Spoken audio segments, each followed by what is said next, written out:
Hello, Council Bluffs Area Chamber of Commerce members. This is Drew Kamp, President and CEO of the Council Bluffs Area Chamber of Commerce, here for our January 22nd legislative update, update number 2 of the legislative session as they just concluded the second week of the legislature. As you can imagine, since it's pretty early on in the process, they're still very much working through priorities, kind of proposing some bills. And while there have been some subcommittees on some of our key priority bills, there hasn't been a lot of action on them. Really, the groundwork's being laid as to what it's going to look like going forward for the remainder of session.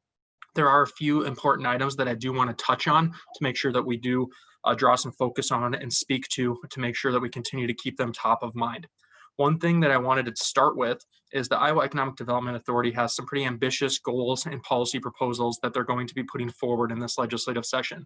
We were fortunate enough at the Iowa Chamber Alliance to hear about them from Director Debbie Durham this morning on Friday morning.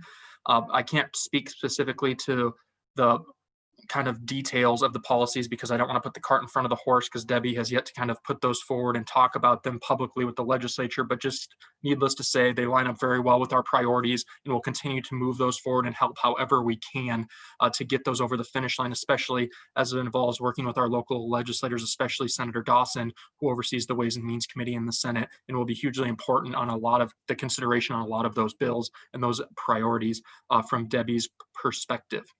A few things I also wanted to touch on is tax reform is a number one priority of ours. It's a very big and heavy lift for the legislature to move forward, but we do know that it'll be hugely impactful if they're able to do it in a meaningful and productive way. So we do know that that is a developing issue. We have yet to see a bill, as you can imagine, after 2 weeks. That's a huge, huge issue, and it'll be a very large bill when it is dropped. But the important thing to note is the Senate will be the driver on that. And what that means is, once again, our own Senator Dan Dawson, Chair of Ways and Means, will be hugely impactful as to what that looks like. So what we all want to do as, the chamber as a whole, as an organization plus members, is we need to continue to put forward good stories of how tax credits, TIF, other things have really been impactful, and just economic development projects and community development projects in particular have been impactful to our community, and how those tax incentives and that tax assistance being provided by the state has impacted that in the ROI that they are demonstrating. That's something we're going to want to be very, very specific about, but also we want to know what your interests are as we look at corporate income tax reform at the state level, things that you would like to see. So please, please, please be reaching out to us with stories, with details, with anything you think that'll be of interest or importance regarding that, because those are things we want to make sure we're putting into our proposals and our advocacy efforts at the State House this year. Another bill that we continue to monitor is the hotel motel tax bill.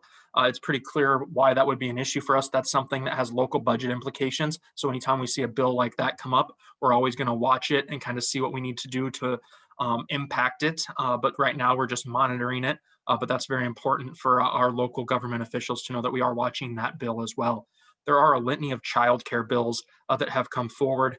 There's been a number of subcommittees on them. As I mentioned last week, the first 6 bills the House put out were childcare bills. We do see, it does seem that the House is putting a little bit more importance on that issue than, say, the Senate. We haven't seen as much activity on the Senate side on the childcare bills. We'll continue to educate people on both sides of the rotunda in the House and Senate on that, because we understand that that's a very important issue, especially as we look at getting people back into the workforce as we move through the pandemic and post-pandemic. Childcare is going to be a very important issue to make sure that those workforce implications are addressed. There are several governor's bills that we also need to monitor as far as childcare goes. It was something that she specifically referenced in her condition of the state address. Those are largely focused on the employer, employee, entrepreneurial focuses. All of those are included in both the governor's and the House bills, but we want to make sure we continue to monitor those, because that's going to be a really important issue as shown by our priorities and just what we're seeing out of the House and the workforce implications, as I noted before, of childcare. A few other bills that we're seeing are new resident tax incentive bills. This is something economic development and chamber groups have kind of talked about going forward. There's some examples of best practices in other states. That's really what we've seen coming out of the legislature. It's not throwing money at people. It's more so in something, if they come here and they meet certain requirements, they're able to receive some tax benefits on the back end, and that's much more palatable to the governor and to as executive office members such as Debbie Durham, but also the legislature. So that's something we'll continue to monitor because that's a workforce issue, as you can imagine. We need to grow our population in Iowa. So that's something we'll continue to monitor and we'll continue to advocate for as appropriate. One bill that's drawn the ire a little bit of some people, especially folks like us in Council Bluffs and other border communities, is a daylight savings bill. There was a subcommittee on that. We're hoping that won't move forward. What that would essentially would do is it would make daylight savings. It would impact daylight savings in the state of Iowa. So, say certain parts of the year we would not have the same time as Nebraska.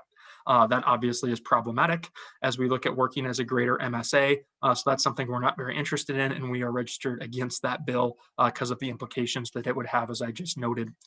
A few things that we're watching very closely for some of our partners as well is there was a lot of issues on the education front that the governor talked about in her condition of the state address. Some of the key ones that we're monitoring very closely because of the impacts they would have on our public school systems, and obviously they're a very big partner of ours and they're a very big portion of our property tax levy, is the public charter schools, open enrollment, vouchers, innovative waivers, and attendance funding. It's something we're working closely with both superintendents Murillo and Nost, and that's something they've been very helpful with in educating myself and others as to what the implications of that would be. And we'll continue to work with them and partner with them to monitor those bills and discuss them and provide good data going forward on those bills to the legislators to make sure that they can make the best and most educated decision. And we appreciate the help the superintendents have provided to make sure that we are fully understanding and have the best data regarding those bills. Another piece that I wanted to make sure that we touched on, and this would be the last thing I note, is the promotional play for gaming. That's something, obviously, gaming and casinos are a very big piece of our local economy. So anytime we see a bill come forward regarding that, that's something we're going to monitor. There's a subcommittee coming up on promotional play for casinos and gaming. That's something that has big tax implications and revenue implications for the gaming sector. So we'll continue to monitor that, make sure our friends in the gaming industry are looped in so they can provide some critical input as well, just as we noted with the education perspective as too. So another thing we'll continue to monitor are other policy priorities, the tax credit bills, all these different things that we've touched on, placemaking, a lot of different key topics, infrastructure. There's a lot of them that we could go forward on, but we just haven't seen a lot of activity 2 weeks into the legislature, as you can imagine, on some of those issues. We will continue to monitor those as they come up. We'll continue to bring them to people's attention. One thing I do want to note is that if there is something that you are monitoring as a chamber member, as your individual organization, or also just a sector in the state that we didn't touch on, that you think we should be monitoring because of the implications it could have to the local economy and the chamber and our members in the business community here in Southwest Iowa, please make sure that you're letting us know. We want to make sure that even if it's not something we're going to be tip of the spear on, we need to make sure that we understand the implications that things may have for your organization and your particular sector.